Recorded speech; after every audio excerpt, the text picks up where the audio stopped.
glad you could come. Yes, I'm glad we could meet up too. I like our reconnects. You have become a SIM member for the first time. I have. Having come out of the RLF program. Yes. I've been in SIM for a while, so kind of the reverse SIM first. Yes. But I'm curious what your experience has been coming out of RLF and now experiencing SIM. Yeah, so I'm first really grateful that SIM helps us make the connection into the broader organization as RLF graduates. So when at graduation day I got handed a notification that I had a free year at SIM, I said, why not? For me to understand more about the organization that put together such a life-changing experience and program, I felt it was important to give it a shot. There's a lot of professional organizations that we are supposed to be members of, and this one I wanted to be a member of, and that's a difference. So I am navigating as a first-year member and learning the different programs. I'm sure that I'll find some more beneficial for where I am in my career, but I really viewed it as an opportunity to continue what I started in RLF and to reconnect with graduates from many different years, as well as the CIOs who came to speak with us and visit with us. And so far so good. I've been to several meetings. I just registered this morning for another one. And so far it's been a worthwhile engagement for me to get involved in SIM, and seems like a logical next step for me. Yeah. It's interesting, we have that huge shared experience of RLF. Yes. You see someone from your class, you have that huge connection. Yes. But there's also this indirect shared experience with other classes, someone you've never met before, and you figure out you both went to RLF. Yes. You're like, oh my God, you're cool like me. Yes. So what I like is that I have this pin and that it's encouraged that I wear it at some events. Right. Because even non-RLF graduates come up to me and we're kind of like rock stars in SIM. People are kind of impressed that, oh, you did the whole program? Like the big floors, like you read all those books? Right. And so, yeah, I find it's a great, this lapel pin I wear with pride, beyond just for the attention I get at this SIM meeting, but it's a great icebreaker. And I think when you're walking into a new organization, and often you don't know people in the room, right? It's a good icebreaker, and the SIM membership has, at least in our chapter, has been so great at welcoming me in. Hey, when did you graduate? You're a new member, and making introductions. So I really appreciate the welcome I've received so far. Awesome. Yeah. It's good to hear. Yeah. So we graduated about 6 months ago, and I thought this would be a really great time to get back together and reconnect and see how life has kind of changed since we last saw each other. What have you been up to? Well, so as you know, I made a big transition kind of the beginning of our RLF experience. So I'm now consulting CIO, partner with TPP Global Services. And so I consult with biotechs and venture capital firms in the area. Oh, that's great. Yeah, so I'm still working for BJ's Wholesale Club as the Director of Business Systems, but a lot more responsibility since I left RLF in managing our data group. Awesome. Yeah. So I first learned about RLF through a number of colleagues that had been through the program. And actually, a colleague that I had become close with said, if you want to progress in your career, I really suggest that you take RLF. The challenge was that our lead sponsor of the RLF program inside our corporation had left the company. And so finding sponsorship was honestly one of my biggest challenges. So after about 2 years, I found a sponsor, and that's how I came to RLF. How about you? Yeah, so I came to it from a very different direction because I transitioned out of my last firm prior to joining RLF, actually about 24 hours prior. And I decided to pursue RLF. I'd already decided to do it, and when I was on my own, I continued with that goal in mind. So I was a self-funded RLF graduate, which is somewhat rare. Very rare, very rare, but shows your commitment to the program. And we're really happy to have you in class. What was interesting is, I had a conversation with one of the facilitators who was convincing me to try this in the first place. And at one point, it was how will it help me continue to be a full-time CIO? And then it turned into, well, how can it help me be a consulting CIO? Or in the role of consultant. And we kind of knew that it would still work. And in the end, it did. It really helped. Almost more to be a consultant than to be in that full-time role, from my perspective. Yeah, there are a lot of books, so I'm thinking you had some time to spend reading them. I did. You'd think I would have finished them all. I know. It was amazing to me, the reading. When you first get the book list, you don't, at least I didn't understand how it was all going to come together. There was classic literature, there was traditional, almost textbook-like stuff, a lot of business leadership style books. Hemingway, right? Not one of my favorites, by the way. But I was converted after our discussion, and others shared their viewpoints. But I didn't know how I was going to get it all done. Right, and I didn't. Yeah, no, sometimes I didn't. But there was just something about our group that, God, we wanted to keep coming back, right? Yeah, no, the books were amazing. Yes. I mean, you could look at this as, why wouldn't we just think of this RLF as a giant book club, right? But of course, it goes way beyond just the content of those books. It does. I think when you read a book, you can take away some important, key points. When you read it in the course of RLF and you come knowing that you're going to discuss it, you're paying that much more attention. You come into class, you have that conversation, you hear all the other viewpoints on the book, which could be completely different, like in Hemingway. Right. I didn't know there was a second level to that. No. And so you learn so much more about how everyone else, what they took away from the book. But then the conversation that ensues may have something to do with the book, may not, may just be triggered by that book. And it goes to places that you never would have gotten to on your own. Never. The books are a huge catalyst for getting to know each other. We worked through business problems, personal problems. We had pregnancies, divorces, engagements. Well, a bunch of the guys now, it's like 6 months later, there's 2 new RLF newborns out there in the world, right? That's true. So we saw job changers like yourself. We worked through so many different life issues together. But as the books is this catalyst. And I went from not understanding how these books were going to all flow together to going, wow, that was really curated. Like, are they that smart? It was surprising to me how well it all came together. So one thing that I think is so amazing about RLF is the relationships that you build with your other classmates. How did that impact you? What was your sense for those relationships? Sure.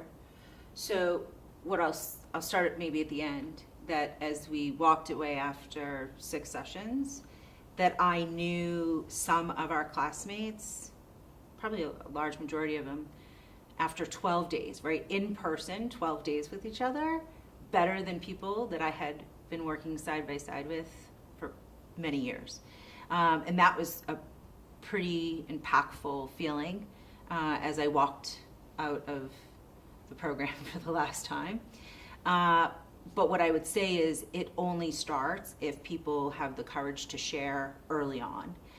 Because I think back to one particular member of our class who had the courage in the first day to share a profoundly life-changing experience. And I think that act of courage gave the rest of us the confidence to share at a level that I think most people on day one probably weren't walking in the door prepared to share. Right. And so I feel that our connection is so personal and deep because of that moment. I don't know how you feel. No, absolutely. And it was amazing to me how quickly that happened. Yeah. And they talk about the magic of RLF. It happened in the first hour. Yes. When we all kind of stood up one at a time and talked about ourselves a little bit and introduced ourselves to the group. And at the end of that process, I think I was one of the last ones to go, and I was like, I feel like I have 38 new best friends. Yeah. And I really did. Yes. Feel that way. And of course, later on that really did get cemented in, and we had just this amazingly close relationship. And I think one of the things that hits me about these relationships is, you work with people for years, or maybe you see people occasionally, some people, friends that you get to see. You sit down and you have a conversation, and it's relatively superficial. Mm-hmm. But you and I got together, just a few hours ago for the first time in maybe a month. Yeah. And I just had the deepest conversation I've had in like several months. And it happened within 5 seconds of seeing you. Yes. And it's amazing to be able to get to that level without effort, without even being self-conscious or knowing that you're doing it. And those relationships are huge to be able to kind of maintain over the course of your career and your life. Yeah, it's become so impactful that since graduation we stay in touch overall as a group. But I feel that if there was a particular instance happening in my life, be it personal or career, I have this built-in group that had the same common experience that I did, that I can pick up the phone or send a quick message to, and I feel like I wouldn't have to explain anything. There would be no need for filling in the gaps. We could just kind of pick up where we left off and help each other through it. And so that, to me, to your point, is just a tremendous value as you go through life. I don't think there's a lot of opportunities as adults to build this kind of relationship with people. And I try to explain the RLF experience without giving too much away. Because to be quite honest, I came into this thinking I was just going to leadership training. So I want to say thank you to all the people that I went through the program before me that know me and kept it a secret, right? Because I came in thinking, okay, I'm going to leadership training. Everybody said that this is a good thing that I should do. I was not anticipating that close personal bond that we formed. So, if you don't mind giving up any secrets, Yeah. when people say that RLF is life-changing, how can you put that into more specific words? Yeah, so for me personally, it's given me more clarity on what I truly enjoy. I feel much more comfortable in my own skin, just being who I am and focusing on maybe becoming a better version of me, or my best version.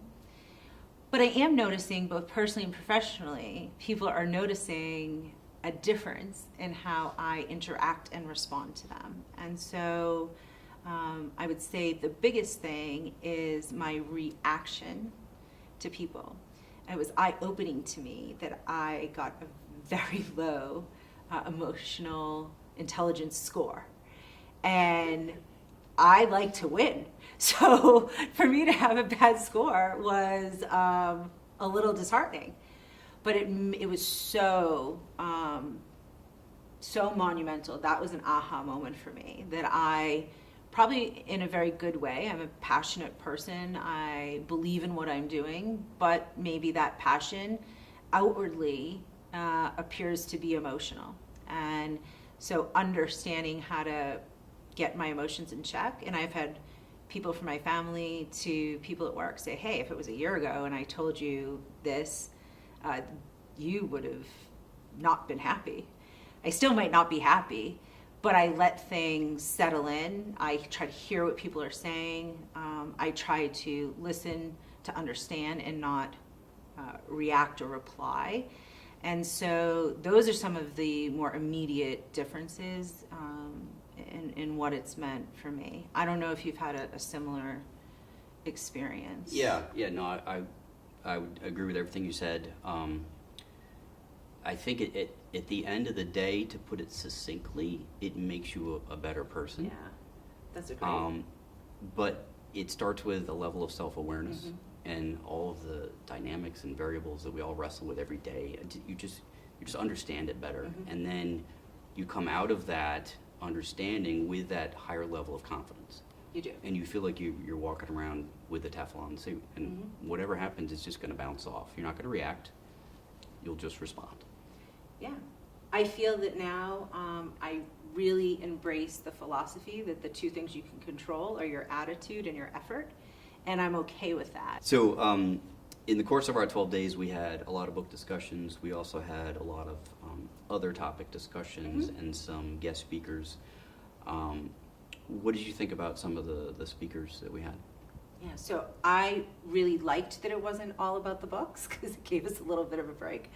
But it was great to hear people's perspective. And I think the program was curated really well, and that we had speakers from a number of different industries. And what I really liked was having a variety of speakers from a number of different points in their career. So we had some folks that were similar in age to us, kind of navigating the same things we were navigating. We had folks that had just entered retirement that provided us a longer view to things.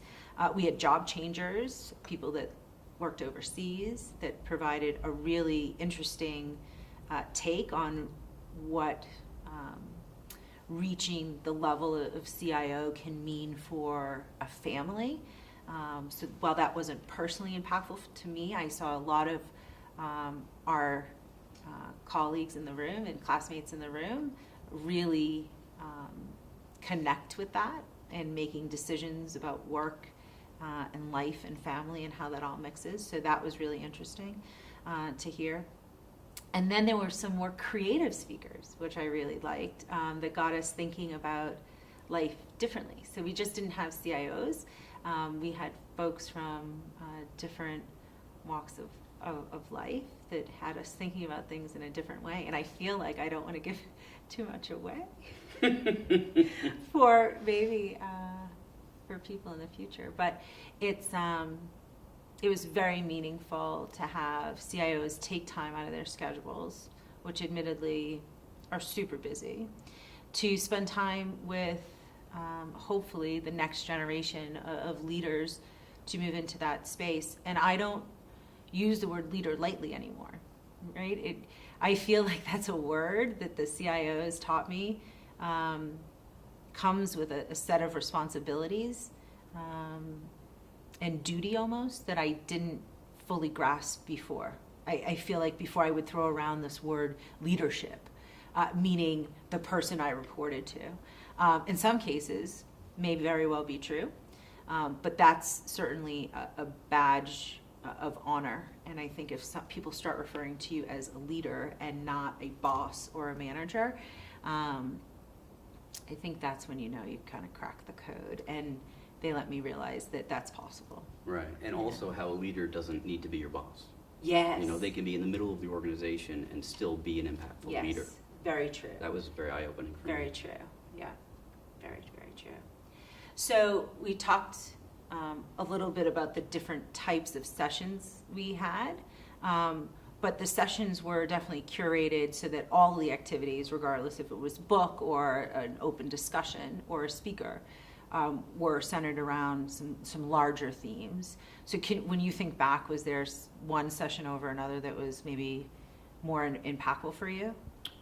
So in terms of sheer impact, the first session was the most impactful to me. And I remember going home after just 2 days here, and I could barely speak. It was exhausting. I was absolutely just emotionally drained. Yeah. And each time we did it, it got a little bit easier as far as, like, you know, I could go back into the you know, civilization and be a normal person. And there was also like a little bit of like a loss. Like, I don't have my 38 best friends with me, you know, and you have to let go of that, learn to make those transitions. You know, I took different things away from different sessions and different, you know, the programs that we did. I learned so much from the books. But some of the speakers that came, you know, really lent a different perspective, got me outside of my, you know, typical rut, and could see things outside of my normal norm. You know, I think a lot of the sessions were very eye-opening about how there are different approaches and being more open-minded to that, and learning things about myself that I didn't know, like learning styles and how I approach things, and how that's not the only way you can approach something. Like, usually I'm right and everyone else is wrong, but now I actually realize that there's a couple people that might also be right. Yeah. Very true. Very true. You know what? It taught me, we come from a world where everything needs to be in a PowerPoint deck. It taught me that it's okay for me to walk into a room and present without technology as a quote unquote technologist. Yeah. Or even a script sometimes. Yes, very true. So well-placed questions, thought-provoking questions back to your group, just whiteboarding things or talking through things in a different way. It, to your point, allowed us to kind of get outside of the comfort zone that we lived in. And personally, I think I found a pretty, it's kind of old school way of interacting with a pretty young generation that I have on my team. And they've responded. It's taken a few tries because you can't overwhelm anybody. But we worked into it slowly, and now they can come in the room, and I feel that before they would just listen to myself or my leadership team talk through things and push things one way.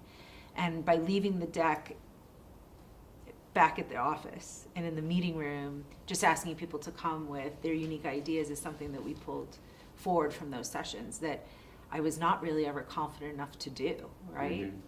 Those decks provide you quite the thing to lean on, right? Yeah. Yeah. I mean, a very tangible skill, Yeah. having a good conversation, group conversation, Yes. leading and facilitating a discussion. Yeah, it's Is empowering huge. to the people that are in the room, Yeah. right? And feel that they've contributed. So definitely, stylistically, I've changed things with the way I operate too.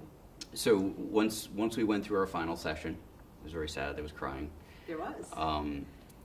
How do you think we've done as far as maintaining that connection?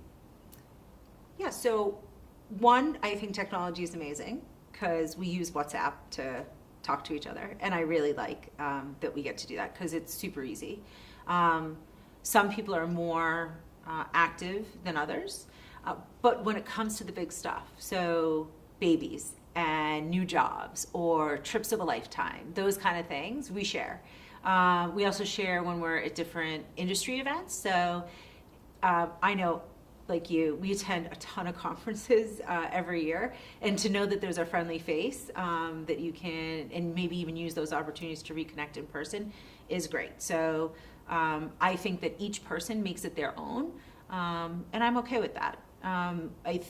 They did some work, our facilitators level setting us when we left, that not everybody's schedule is always going to allow for an in-person connection. So if you find a way to keep the lines of communication open, then you'll carry that experience forward. And I think we've done a good job of that as a group. Yeah, collectively. Yeah, no, I mean, it'd be great to get together every month, right? But at a practical level, I think we've done a good job, and it's great that you have a few weeks of silence on WhatsApp, and then all of a sudden you see Brian's new baby, right? And like you're just like, oh my God, I can't believe that's happening, and then it starts the conversation again. It does, and everybody kind of gets re-engaged, and so it ebbs and flows. But I think it's at the right level, and we think we found a good mix, and I think through some of the local chapter events now through SIM has allowed us to connect locally with some of our classmates, and so that's great too. So some are smaller reconnects than the whole group of, what did you say, we're 38 in total, I think? Yeah. So no, I think we've done a good job. Some of us would always like more, but then you find the appropriate outlets to connect. So I think that's good. Tell me, if somebody were to ask you, why RLF? What would you say to them? Yeah, for someone considering RLF, I mean, of course there's going to be no hesitation. I suppose I might start with a few questions to see where they're coming from, right? Like what? To kind of see if they're ready for it. Okay. Someone who just got out of college and just started their first job, that's not the right time. Sure. But someone who's progressing in their career and could use that boost that RLF gives you, no hesitation at all. And I think I would give them the advice that you have to go in with, A, an open mind, and B, with an ability and a preparedness to engage and open up to people and talk and share. Yes. And that can be a tough one, when you haven't been there yet. It becomes super easy after about an hour. It does. But to kind of give them that expectation that you're going to have to do that, not to scare them, but to give them a sense that this is what it's all about. Yes, agreed. How about you? Yeah, so nothing, like you, would not really deter anybody from it, and I would specifically recommend it.